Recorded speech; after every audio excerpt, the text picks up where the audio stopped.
Good morning, dear students. Welcome to the TMPS online classes. Today, we are going to start up a new chapter, that is public revenue. This is chapter number 10 in your work. As I have already given you the worksheet, that is your question and answer in a PDF form, please complete that worksheet, and also it's a request to please watch this video so that you can understand the concept of the chapter. And after that, if you have any doubt related to any of the topic which we have studied earlier or today, so please ask me in the live session. Now let's start the chapter. See, first of all we should know what is public revenue. Public revenue होता क्या है? Public means the government, isn't it? And the revenue means the income. So this chapter is basically related to the government's income, how they manage, what are the sources of income, कहाँ से उनकी income होती है, and how they manage that. Okay. See, public revenue refers to the income received from all sources for the purpose of public expenditure. Public revenue क्या है? It is an income from all sources. There are many sources of income to the public, to the government, isn't it? And these income are basically related to the public expenditure. What is public expenditure? As I have told you earlier, public means government and expenditure means expenses, isn't it?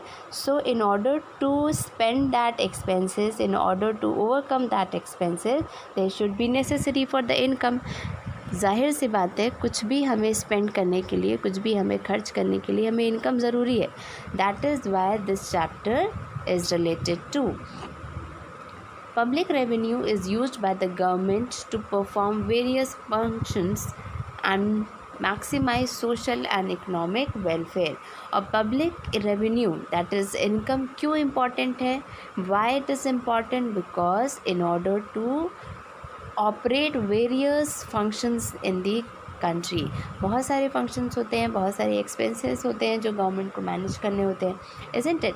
And somehow the welfare, the social and the economic welfare is also involved in this public expenditure. So in our daily life also हम लोगों के खुद के भी expenses बहुत होते हैं, isn't it? If you don't have the income, then how you will expend? अगर आपकी खुद की इनकम नहीं होगी, अगर आपके फैमिली मेम्बर में इनकम नहीं हो रही होगी, तो you will not able to expense, isn't it? आप कुछ भी खरीद नहीं सकते, कुछ भी किसी चीज़ पे भी स्पेंड नहीं कर सकते. So in order to overcome that expenses, in order to fulfill our basic needs, we need to have income. In the same manner, government is also having a revenue or the income. Clear? Now come to the next topic, that is sources of public revenue. कहाँ कहाँ से उनकी revenue आती है, कहाँ कहाँ से government की इनकम होती है. So first is there, please see the chart given on the slide. First is sources of public revenue. It is divided into two parts, that is tax revenue and non-tax revenue. We are very much familiar with the tax revenue because we are paying, isn't it? हम लोग खुद पे कर रहे हैं taxes. Everything, even in any goods and any services, they involve tax. सब चीज़ों में taxes क्या होते हैं? Involve होते हैं. हमको कुछ ना कुछ वहाँ पे pay करना होता है.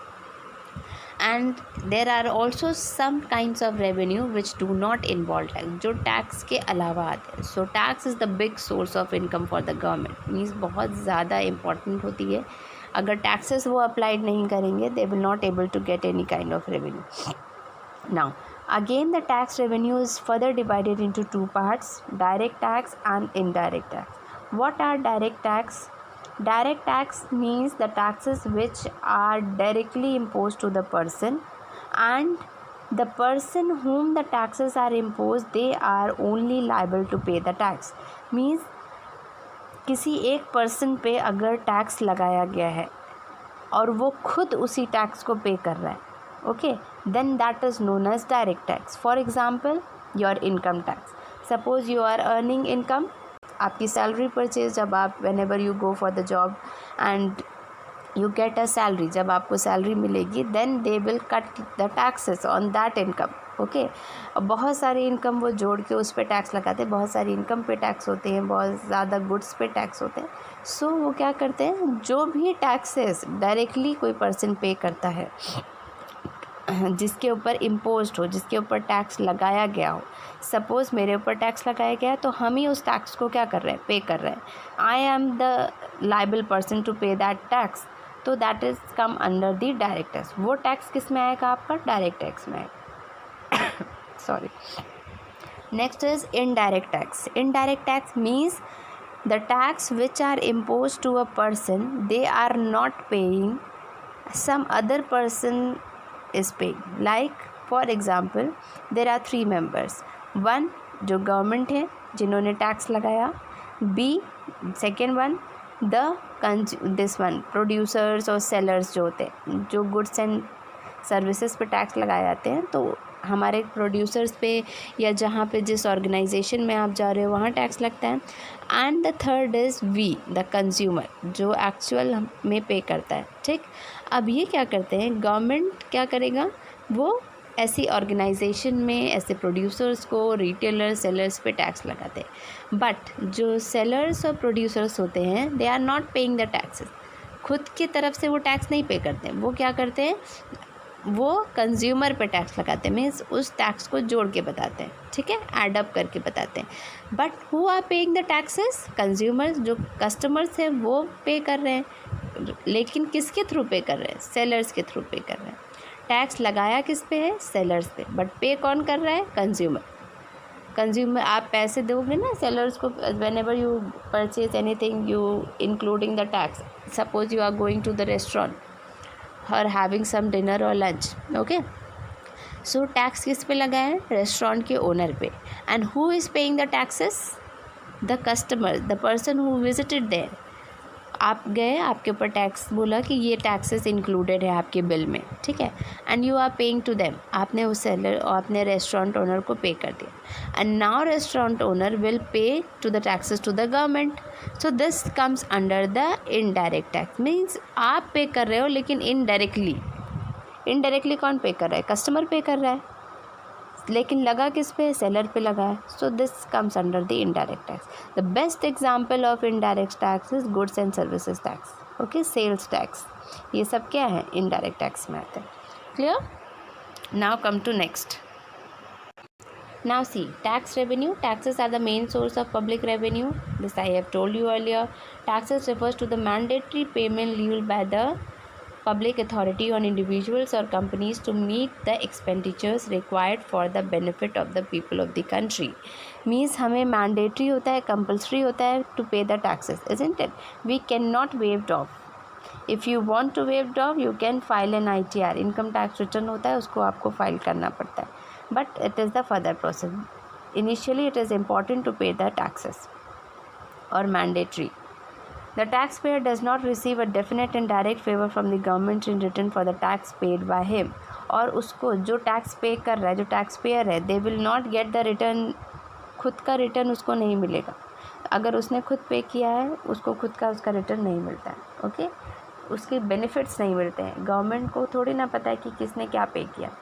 They will combine all the taxes and they will pay it or spend it somewhere. Where is this economic or social welfare? We cannot know anything, isn't it? This implies that individual must pay taxes regardless of any corresponding return of goods and services by the government. It's very easy. Now see the characteristics of taxes. It must be mandatory pay to the government. Refusal to pay taxes is punishable offense. Means हमें compulsory है, mandatory है to pay the taxes. If you will not pay the taxes honestly, अगर आप tax पे नहीं कर रहे हो, अपना बिल पे नहीं कर रहे हो, then it will be punishable. आपको उसका कुछ ना कुछ punishment रिवॉर्ड में मिलता है, ठीक है.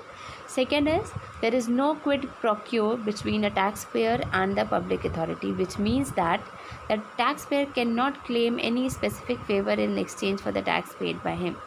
Means if you are paying the tax, you will not get any favor. आपको कुछ उसका कोई भी favor, उसका कोई भी reward नहीं मिलेगा. It involves some sacrifice from the taxpayer side. We are sacrificing, isn't it? हम लोग कुछ भी खरीद रहे हैं उसका टैक्स पे कर रहे हैं, but in return we are not getting anything, कोई और उसका बेनिफिट उठा रहा है.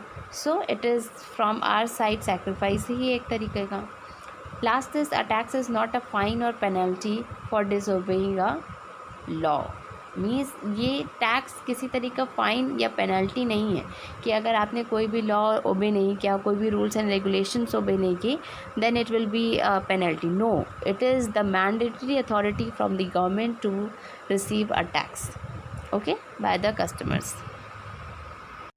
Now come to the direct taxes. As I have told you earlier, that direct taxes means the tax which are imposed on the customer is directly paid by the taxpayer. See, there are few examples like corporation tax, personal income tax, wealth tax, securities transaction tax, fringe benefit tax. The main common direct tax is your income tax. But let's see one by one. Corporation tax lead on the profits of companies or association. जो companies, जो बड़ी बड़ी companies होती हैं, उनकी जो profit होता है उस पर टैक्स लगाया जाता है. So they have to pay the taxes और from the profit, that is known as corporation tax. Next is personal income tax. Income tax lead on the total income of individuals and Hindu undivided families following some allowable deductions. There are, जब आप बड़े classes में जाओगे, then there are following deduction like deduction 80C. That कुछ भी चीज़ें, life insurance जिसमें आता है उस वो आपका 80C में आता है, लॉज में आता है. You will not able to pay the taxes on that income. आपकी जो टोटल इनकम होती है उस पर टैक्स लगाया जाता है. जो हिंदू अनडिवाइडेड फैमिली है उनकी जो प्रॉफिट होती है, उनकी जो इनकम होती है, उन पर टैक्स लगाया जाता है. This all to comes under the income tax.